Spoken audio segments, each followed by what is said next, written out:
Allô, allô, bienvenue sur la chaîne Signe et Daphné pour le bilan de mes lectures du mois de septembre 2021.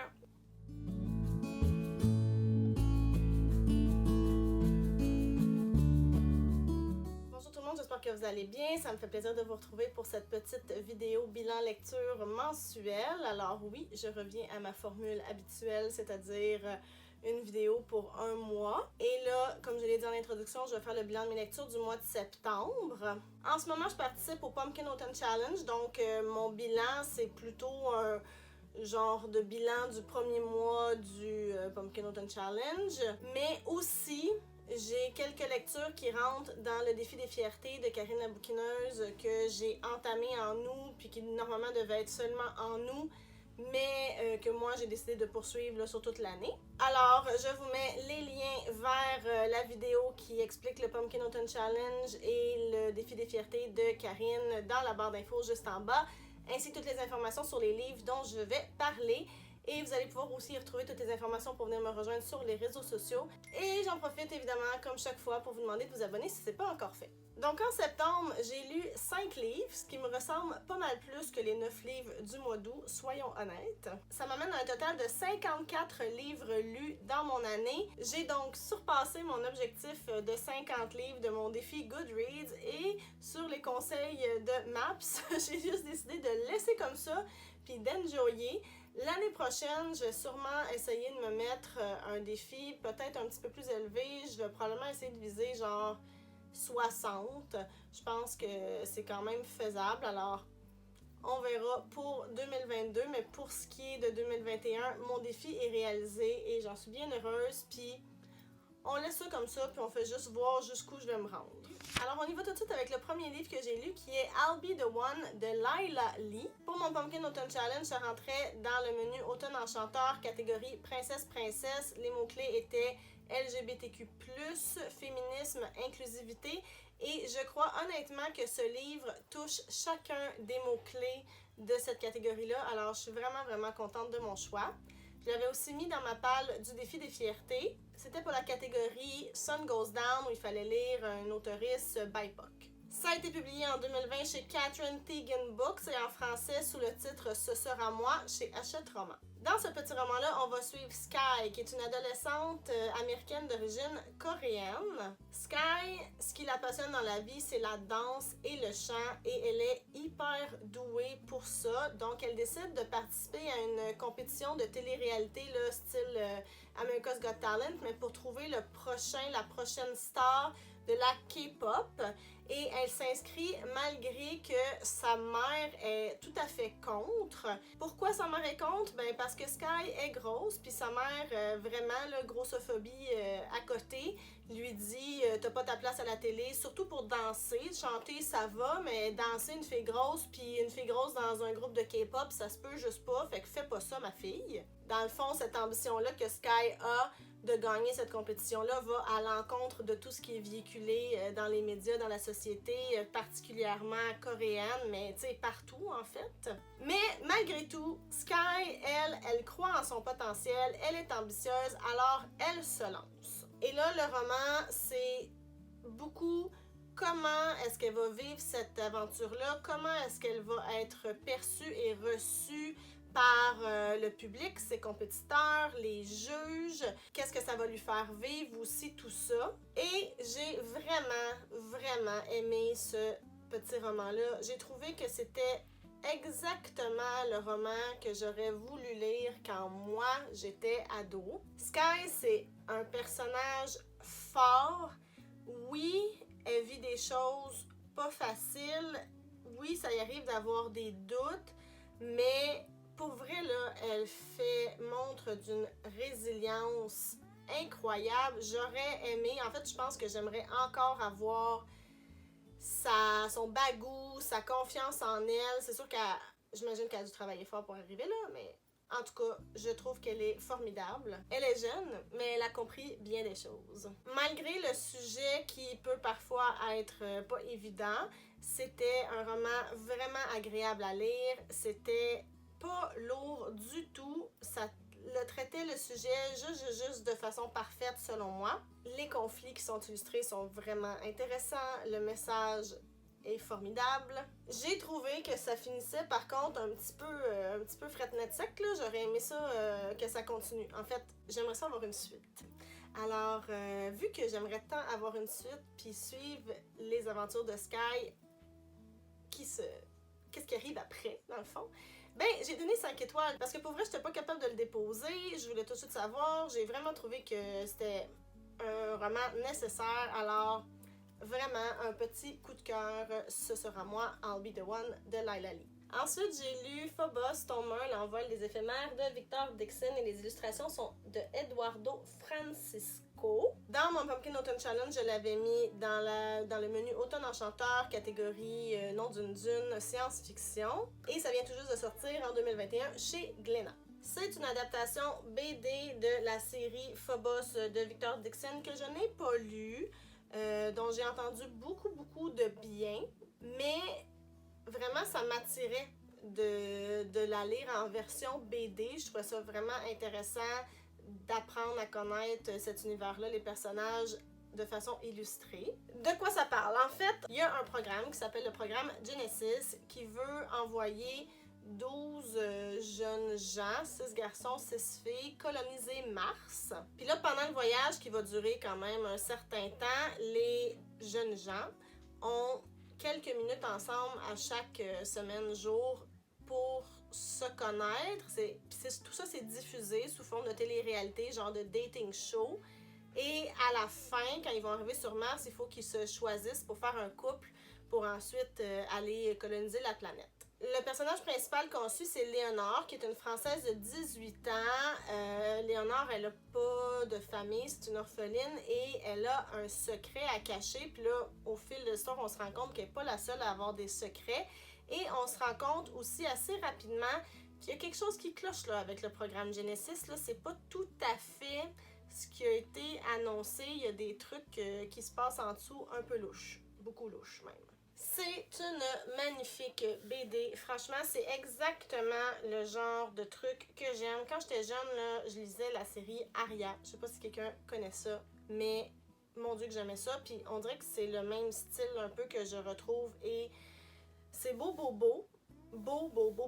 Il y a beaucoup de choses qui se passent dans ce premier tome. C'est une mise en place, fait qu'il y a vraiment, tu sais, tous les personnages qui nous sont introduits, l'histoire, leur background, le mystère, un peu dark, tout ça.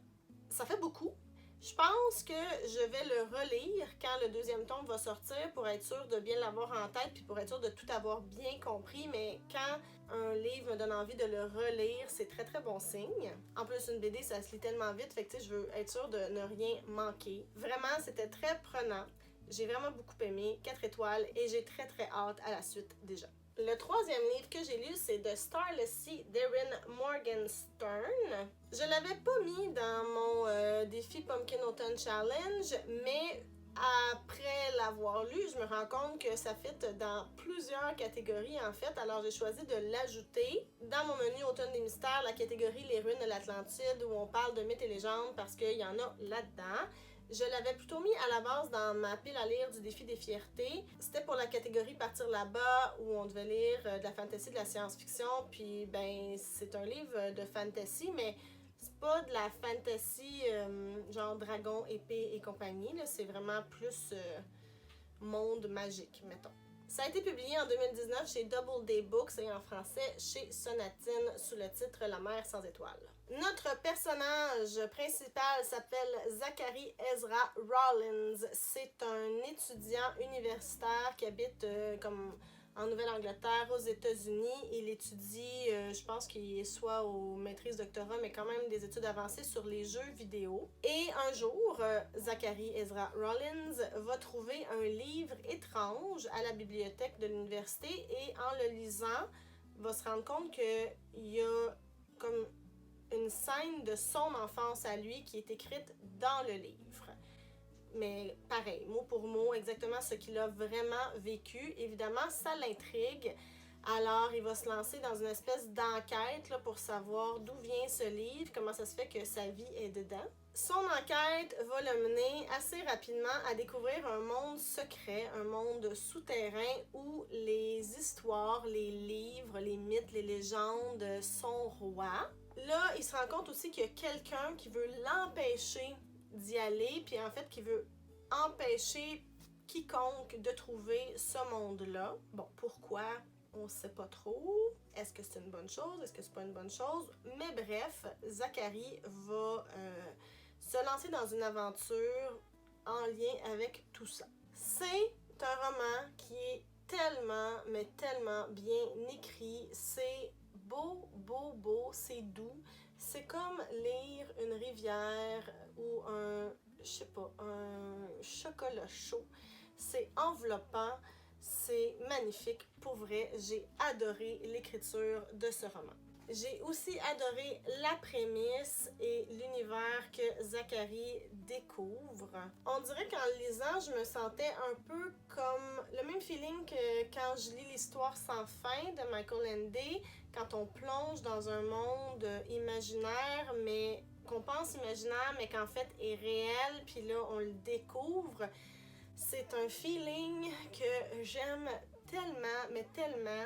L'histoire, là, dès le départ, là, c'est intriguant, c'est enlevant. Je voulais savoir là, la portion enquête, là, mais qu'est-ce que c'est ça? D'où il vient ce livre-là? C'est quoi ce monde-là? Pourquoi il y a des gens qui veulent le fermer? Tout ça, là, mon Dieu, j'étais complètement prise dans l'histoire. Par contre, vers le 3/4 du livre, j'ai commencé à trouver qu'il y avait des longueurs. J'ai eu plus de difficultés vers la fin là, du livre parce que je trouvais que là, c'était trop lent, il manquait d'action, peut-être un petit peu. Je me demandais où tout ça s'en allait et je dois être honnête, la fin m'a laissé un petit peu beaucoup confuse. Tu sais, après l'avoir lu, je suis allée lire là, des critiques sur Goodreads et Internet un peu partout pour être sûre que, genre, ce que j'ai compris, c'est-tu la bonne affaire ou y a-tu plusieurs interprétations ou ça se peut-tu ou non, j'ai rien compris pantoute.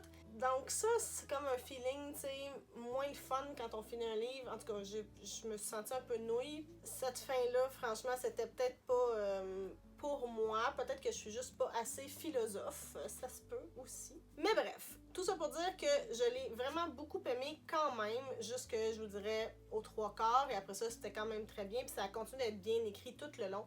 Alors, je lui ai donné 4 étoiles. Le 4e livre que j'ai lu, c'est Ready Player One d'Ernest Cline. Dans mon Pumpkin Autumn Challenge, il était dans le menu Automne des mystères, le destin perdu. Les mots-clés, c'était puzzle, énigme, etc. Donc, ça fitait tout à fait. Ça a été publié en 2012 chez Broadway Books et en français sous le titre Player One chez Pocket.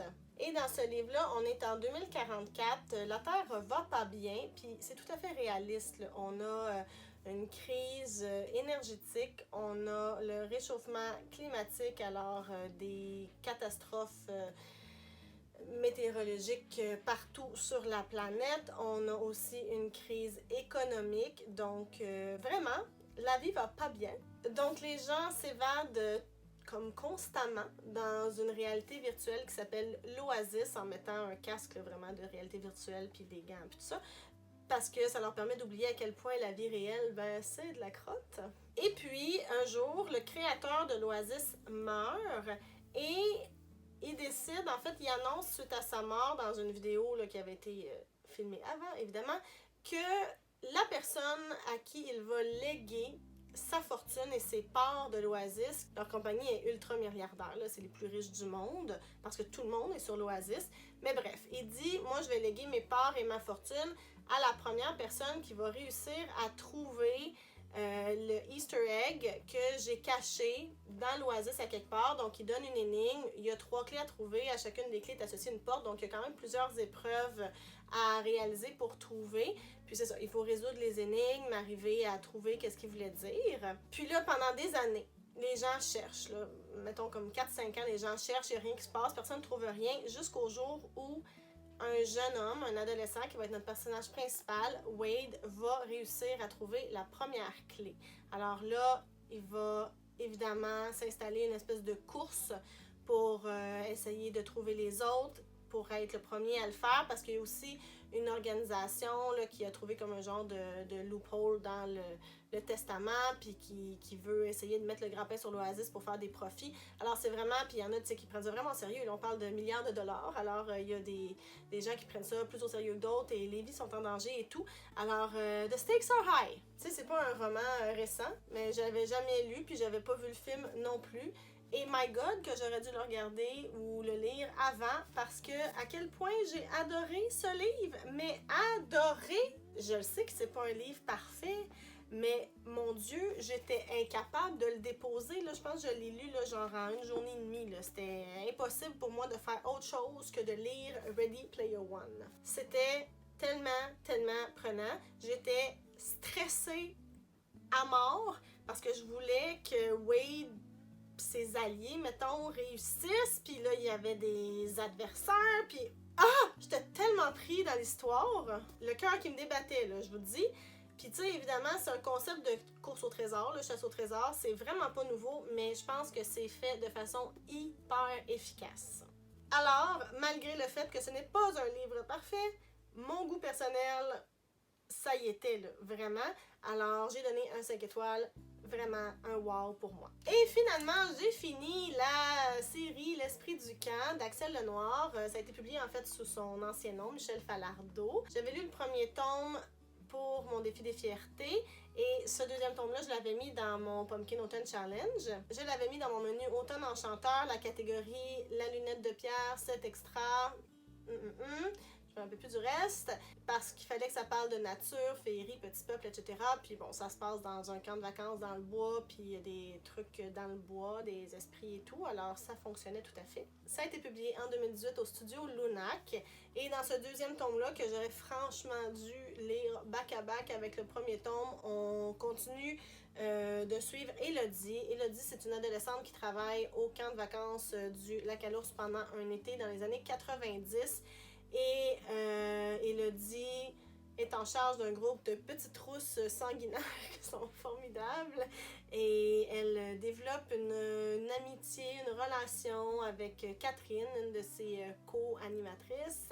Et elle doit résoudre le mystère. En fait, il y a un mystère avec le directeur du camp. Et il y a toujours une légende aussi qui entoure le camp là, avec un esprit de la forêt et tout. Puis franchement, c'était vraiment très bon. Comme pour le premier, les planches sont tout simplement magnifiques. C'est super beau. Les illustrations sont faites par Axel Lenoir et la colorisation est faite par Cab. Puis franchement, c'est très beau. C'est une belle conclusion qui nous amène plein de réponses. Le mystère est éclairci, mais qui laisse encore des petites questions. Ce que j'aime, là, parce que tu sais, c'est pas tout cuit dans la bouche. Là, ça te fait quand même, ok, il y aurait ça. Ouais.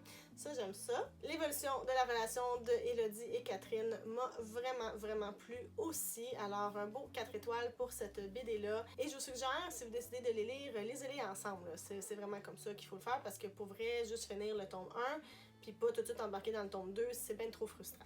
Alors voilà, c'est ce qui met fin à mon bilan lecture du mois de septembre. Franchement, des belles lectures au mois de septembre, que des 4 et des 5 étoiles. Alors, je suis vraiment satisfaite. Je suis contente de mes choix. Venez me dire dans les commentaires s'il y a des livres dont j'ai parlé que vous avez lus, quelles sont vos opinions à ce sujet-là, ce que vous avez lu en septembre, des livres qui pourraient m'intéresser selon ce que vous avez entendu. Est-ce que je devrais lire la suite de Ready Player One? J'ai lu des commentaires plutôt mitigés. Venez me dire ça. N'oubliez pas, toutes les informations sur les livres que j'ai lus se retrouvent dans la barre d'infos juste en bas, ainsi que toutes les informations pour venir me rejoindre sur les réseaux sociaux. N'hésitez pas à vous abonner si vous aimez le contenu que je vous propose. Je vous remercie énormément d'avoir été là et je vous dis à bientôt. Bye bye!